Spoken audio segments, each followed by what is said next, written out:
I laughed when the CEO threw my clothes at my husband to humiliate him, but then this happened. Hi Reddit. My name is Alicia, but for privacy, I'll use a made-up name. The others are also made up, but they represent the people I'd be mentioning in the story. Hi, I'm Alicia. I'm 34 and I'm here because I'm really confused and I really need your advice. So, I've been married for about 7 years and our relationship is ending, or maybe it's already ended. But I really don't want it to end. The thing is, I thought that was what I had always wanted for the longest time. I've always wanted Sam to be the one to end things with me, but he had always been clinging to our relationship and holding on to me. Now he finally isn't, and it feels like that isn't what I want anymore. It's like I just suddenly realized that I'm actually in love with Sam and don't want to lose him. I mean, he had always been there for me when I needed him. He was the Sam I had considered not manly, because he wasn't exactly. Sam was always the first to apologize, even though I was the one at fault. But now he's not that Sam anymore. It's like the Sam I knew just transformed into someone new, someone distant that I cannot even reach out to. It's kind of my fault, but not just kind of, it's really all my fault. The thing that happened was that I had accidentally laughed when CEO threw my clothes at my husband to humiliate him. But then this happened. My husband had gotten so angry, which is very unusual of him. I mean, I've been married for years. I've known Dan for almost 7 years. But we've been together longer. He's never gotten that angry before. In all our years together, he'd never gotten so angry and left. Then he came back days later, just to drop off divorce papers. He left again. I've been trying to get him to come back home so we could sort things out, but he's refused to talk to me since then. You see, Dan is actually a lot older than me. He was already out of college and working when I was still in high school. He lived close to my parents' place. I was always popular at school. I was smart and funny, and everyone liked hanging around me. My school was a bit far from my parents' place, so most of my friends didn't know my parents. I liked it that way because it allowed me to live the life I wanted to live. My parents weren't exactly middle-class rich. They were very much average. I only got into that school because of how smart I was. I was offered a scholarship throughout my high school. I had always envied the students in that school because they clearly had more than me. But they weren't even easily satisfied. I was the quiet girl for a whole year when I first started with them. I studied their lifestyles, how to walk like them, even how to brag and how to lie perfectly. I started making friends and before long I was popular for being one of the richest girls in school, even though in reality I was the exact opposite. I perfected my lies very well, and it had no loopholes. I was happy while I was in school because that meant I got to live the fairy tale life I've always dreamed of. It was the exact opposite. But back home, my parents were so happy together and loved their lives so much, which always annoyed me. My dad could have made a lot of money if he'd accepted his friend's offer to become his business partner, but he refused because he didn't want to be involved in any fraudulent activities. My mom seemed to agree with that, which was really frustrating for me as their child. It wasn't exactly fraud, it was just tweaking some figures at work and then taking the remaining amount. It wasn't like their boss was going to notice since he trusted my dad with everything, but Dad would never agree to take another man's money unless he'd worked for it. I didn't understand why he chose his integrity over money, and that made me very ambitious. Luckily, I had the brains to go with it, but I almost crashed when I was done with high school. I failed to get a scholarship to my dream university, and my parents didn't have the money to pay for my studies. I didn't want to go to some random college and study something else just because that was what they could afford. I was a very difficult child at that time. Sam, who lived next door, had always heard my parents and me arguing, so he called me to his place one day and asked if he could sponsor my education. I gladly accepted, but he asked me to ask my parents first, and I knew that was going to be a big no. Surprisingly though, my parents agreed, and they were happy for Sam to sponsor me. Sam was like a big brother to me. He sponsored my education, which was a great opportunity. My first year at university was really enjoyable. I was happy to have gained entry to my dream school. Sam was able to pay for the most expensive dorm, which made things easier. I was living a double life with my new friends, so it was easier to continue that way. My parents were abroad, so I was on my own a lot. I didn't have to lie about where I lived before university because my parents filled in the details. I was happy to continue that way. Finally, we were on a break. I went home and, of course, told my friends I wouldn't be reachable because I was in another country. They believed me. Sam was really happy to see me, and in some weird way, I was happy to see him too. Whenever my parents left for work, I'd go. I went over to Sam's place and stayed with him while he listened to my stories about school. He also told me about his work. He was on a month's leave, so we spent quite a lot of time together when I had to leave to go back to school. Sam was a bit sad because I had to leave. I had promised to talk to him whenever I could, but I didn't keep that promise because when I went back to school, I started living a fake life again. So it was hard to think about anyone else. It wasn't until my third year at university that anything romantic happened between Sam and me. By then, I had gained some dating experience. My first boyfriend was Jason, who was very rich, very annoying, and very rude. I dated him to boost my reputation and to prove that I could attract any guy I wanted. Jason wasn't any more in love with me. I wasn't in love with him, but we were both just trying to achieve our individual goals. I still don't know what his were, but I did know what mine were. I wanted to make some money and become famous. It worked. I didn't sleep with Jason, but he wanted to. I didn't want to lose my virginity to someone like that, so I broke things off with him. I eventually had to go home for another break, but I didn't go over to Sam's place like I usually did. I just stayed indoors all day. The next day, my mom told Sam that when he saw I hadn't come over to say hi, he was surprised. He'd texted to ask if he'd offended me, but I ignored it. When he came over to my parents' house after work to say hi, I wasn't in my room. I just stayed there until he left. My mom was suspicious and asked me what happened, but I didn't say anything because nothing happened. After a whole week of avoiding Sam, which was hard because we lived next door, I decided to go to his place and end our little avoiding party. I knew Sam was going to be home that day because it was his day off. I waited for my parents to leave the house before going to Sam's place. His door was locked when I got there, but I let myself in since I knew where he hid his extra key. Sam had been surprised to see me and had asked why I was avoiding him for a week. I told him I had some things going on personally and that I wanted to sort out my emotions first before going about it. Sam accepted my excuses and had invited me to join him for breakfast. We got back to our usual banter and I told him things about school. Of course, leaving out the part where I lied about everything about me when I mentioned that I had a boyfriend.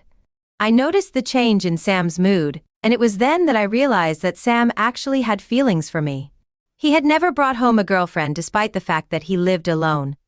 All of his family, his mom, dad, and 3 younger siblings lived in a different state, so if he had wanted to be promiscuous or anything like that, he had the chance. Besides, he was already a fully grown man. He was a grown man, so I tried to pry and ask about his girlfriend, but he said nothing and just ignored what I said, trying to change the topic. I decided there and then to test him to see if he truly had feelings for me. I had moved in, and before he could understand what I was doing, I kissed him on the lips. He was taken aback and just stood there, speechless.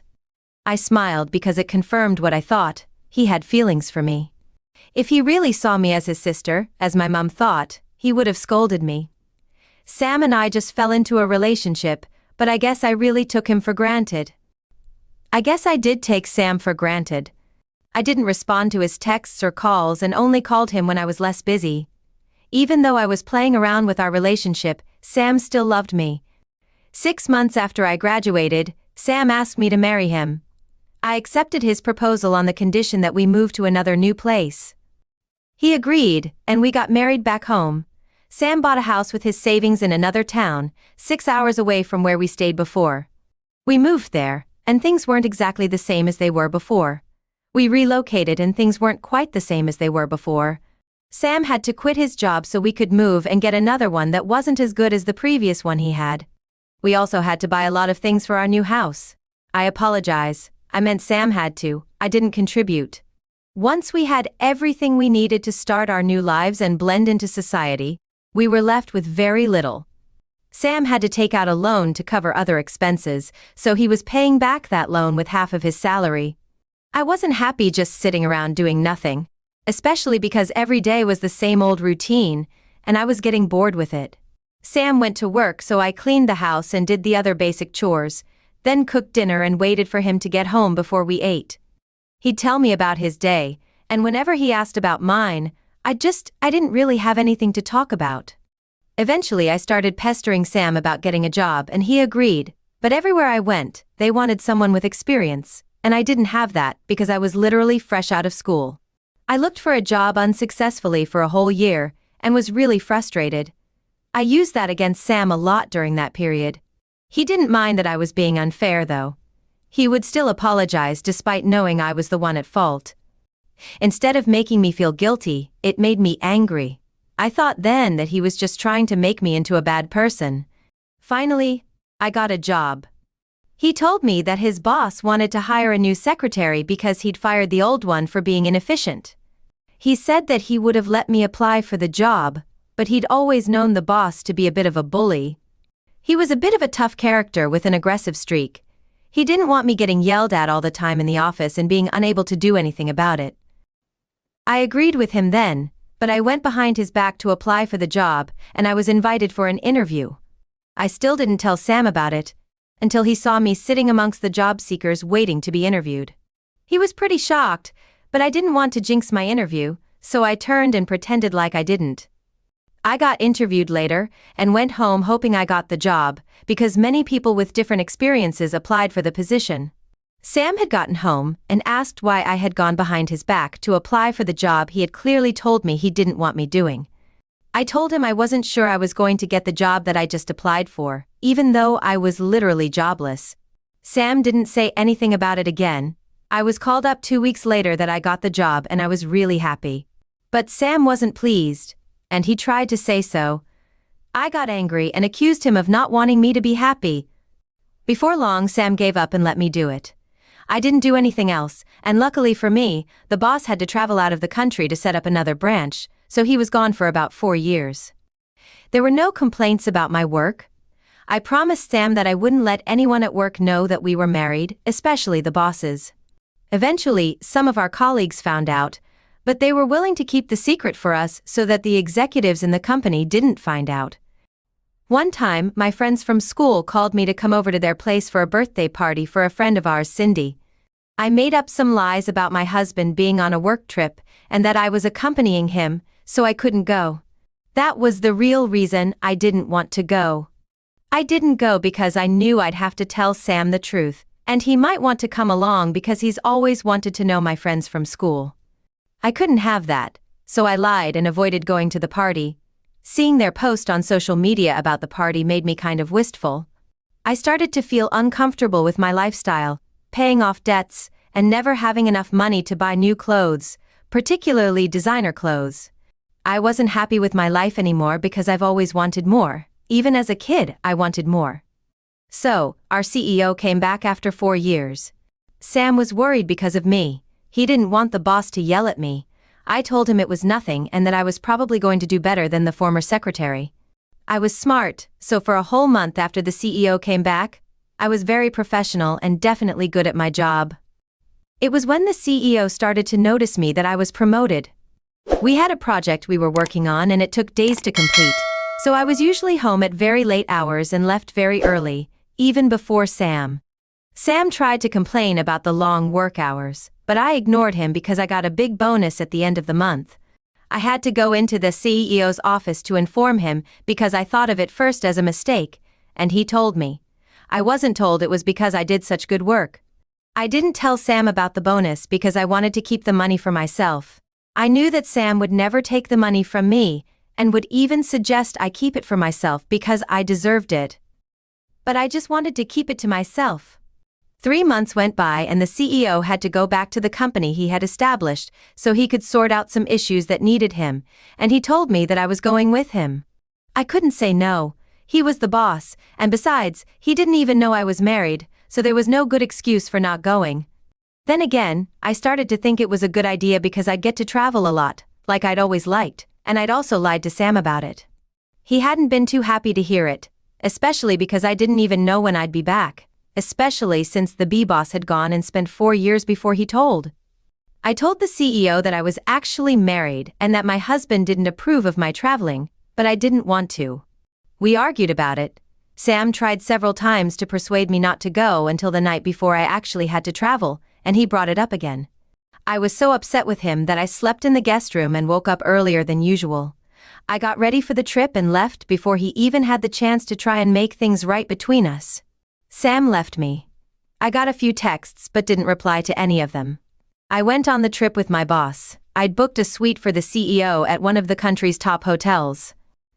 I also booked a room for myself at a smaller, cheaper hotel that was closer to the company so I could save on transport costs. I was surprised when my boss told me to book a suite for myself in the same hotel as him. I did, but I booked a smaller one. The next day, my boss drove us to work, and we got caught up in work by evening. I was pretty tired and hungry.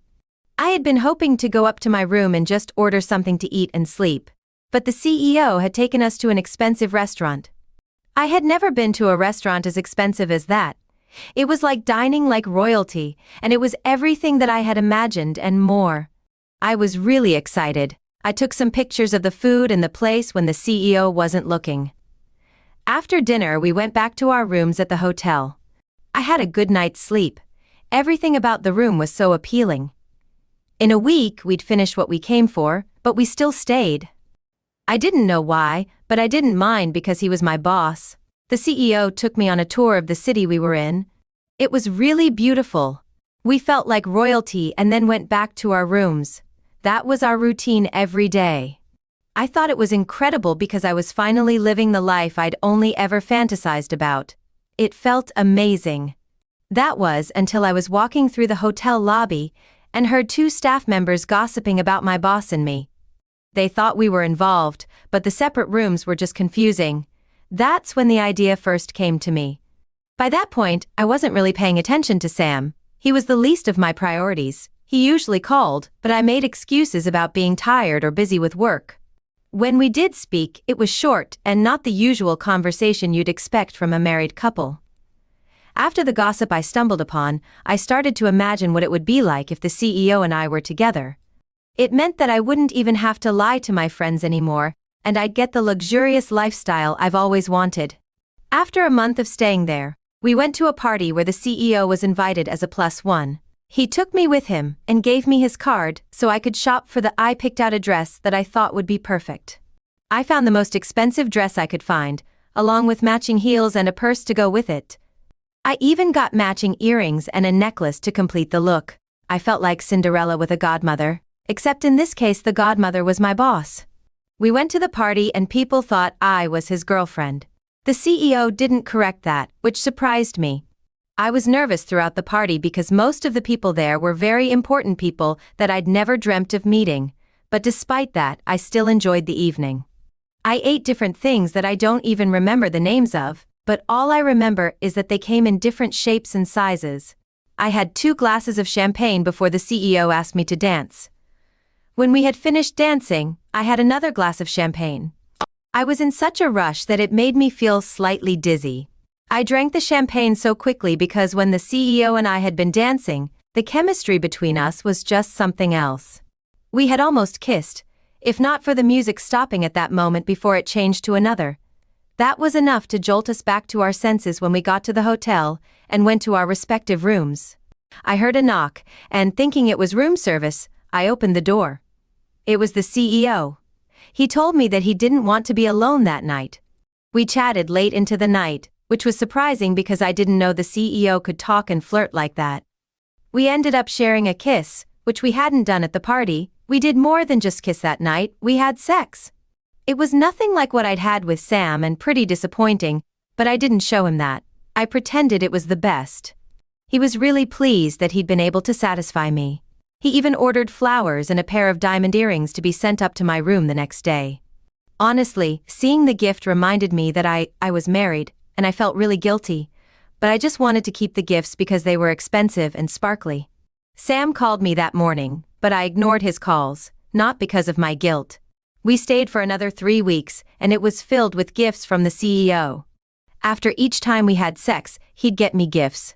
Most times they were expensive bags or clothes, sometimes they were shoes, necklaces, and other things like that.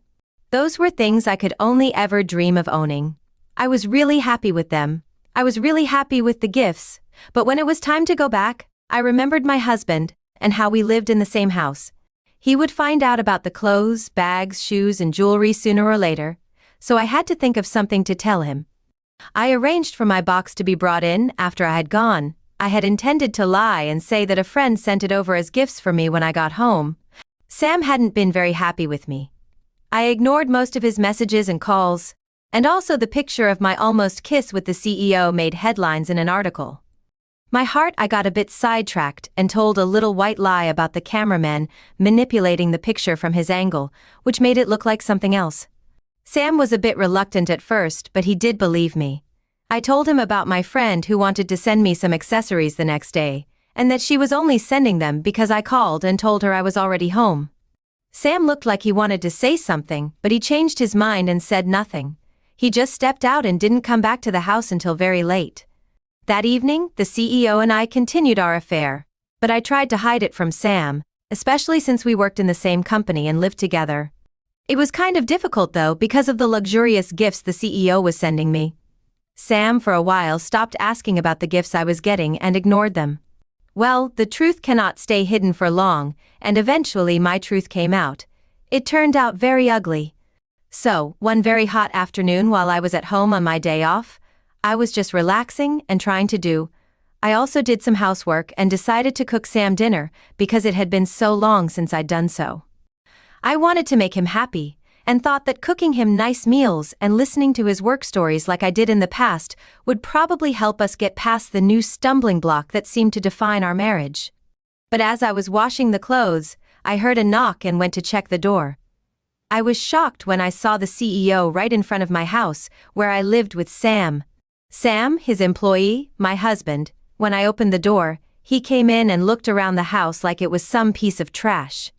He saw the small picture of Sam and me on our wedding day.